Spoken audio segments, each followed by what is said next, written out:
அதாவது இது ஒரு புரியாத பாஷையில் ஒரு பாட்டு, நம்மளுக்கெல்லாம் புரியாத பாஷையில் ஒரு பாட்டு. இப்போதான் முந்தின பாட்டில் சொன்னேன் அந்த சாகித்யத்துக்கு எவ்வளோ இம்பார்ட்டன்ஸ் அப்படின்னு. அப்போ புரியாத பாட்டில் என்ன பண்ணுறது?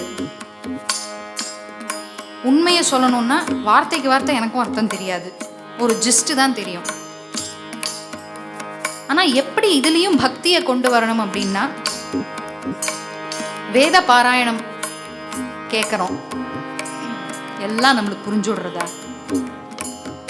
ஏதோ பகவான் மேலே பாராயணம் நடக்கிறது அப்படிங்கிற ஒரு நம்பிக்கையில் அந்த பகவானை மனசில் சிந்தனை பண்ணிட்டு இந்த வேத பாராயணத்தை ஸ்ராவணம் பண்ணுறோம்.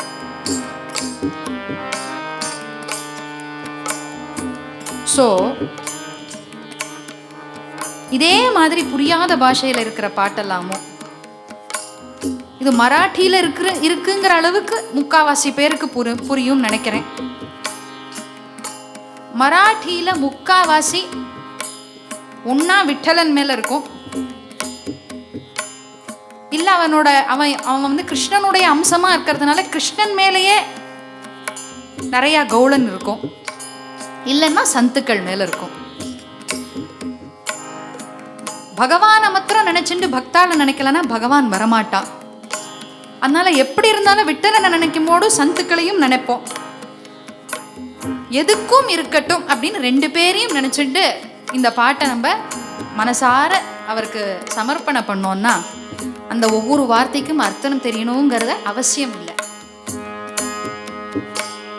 கண்ணை மூடிண்டு எல்லாரும் ஒரு துக்காராம் மகாராஜோ, ஒரு நாம்தேவ் மகாராஜோ, ஒரு ஞானேஸ்வர் மகாராஜோ, ஒரு கோரா கும்பரோ, யாரும் உங்களுக்கு மனசில் தோன்றதோ கண்ணை மூடிண்டு அவரை தியானம் பண்ணிண்டேன்னா தன்னால பகவான் பின்னாடி ஃபாலோ பண்ணுவார். நீ முன்னாடி போனா நான் பின்னாடி வரேன் அப்படின்னு.